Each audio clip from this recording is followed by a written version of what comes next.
Hello hi అండి. అందరూ ఎలా ఉన్నారు? బాగున్నారా? ఏదో ఈరోజు ఉండి తీసుకొచ్చాను అనుకుంటున్నారా? ఏం లేదు, డబ్బులు దాచిపెట్టుకోవడానికి అనుకోకండి. ఎందుకంటే ఇది డబ్బులు దాచిపెట్టుకోవడానికి కాదండి. ఏమంటే మన కష్టాలు ఎప్పుడు ఉండేది దాచిపెట్టుకునే అని డబ్బులు మన దగ్గర ఎక్కడి నుంచి వస్తాయి చెప్పండి? ఎప్పుడు దాచిపెట్టుకుందాం అన్నా ₹1 పిల్లలకి బుక్స్కో, పెన్నులకో, పేపర్లకో, తిండికో, లేకపోతే ఏటుకో దానికి ఖర్చు పెట్టేస్తూనే ఉంటాము. బబుల్ వాటర్కో, వాటికో వీటికో. ఇంకా దాచిపెట్టుకునేంత డబ్బులు ఎక్కడి నుంచి వస్తాయి?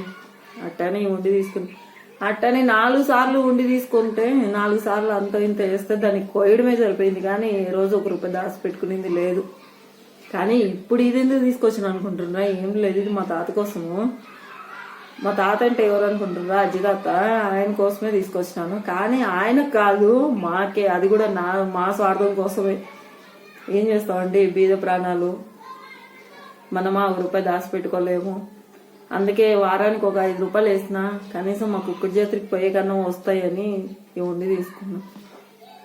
కనీసం దీంట్లో ఒక వారానికి ₹5 వేసినా సుమారుగా అయితే కదా, కనీసం అప్పుడంత వేసిన ఒక్కడి జాతరికి కనీసం ఛార్జీల కన్నా వస్తాయి కదా.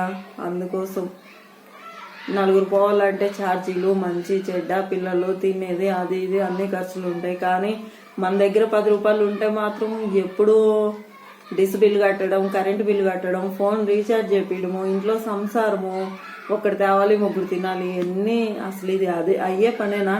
సర్లే ఏదో లేదు ₹4 ఉన్నాయి అనేసరికి మళ్ళీ ఏదో ఒక సమస్య వస్తూనే ఉంటుంది. ఖాళీగా ఉండేదే ఉండదు, సమస్యలు వస్తూనే ఉంటాయి. అందుకే ఇదంతా ఎందుకు, 3 సంవత్సరాల నుంచి పోదాం అనుకుంటుంటే వాటికి వీటికి ఈ సమస్యల వల్లే పోలేకపోతున్నాము. ఎప్పుడు సంవత్సరం పోయేవాళ్ళం ఒక్కడి గత్రికి, కానీ సంవత్సరం మాత్రం 3 సంవత్సరాల నుంచి పోలేకపోతున్నాం. అందుకని ఈరోజు గురువారం కదా, ఈ బుడ్డ ఉండి అయితే తీసుకున్నాను. ఇందాక ఉండీలు అమ్మే అన్న వస్తే అన్న ఒక ఉండి అంటే ఈ ఉండి అయితే ఇచ్చిండు.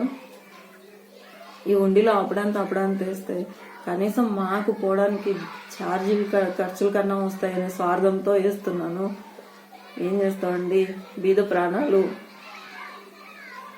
అందుకోసమే. Okay, bye.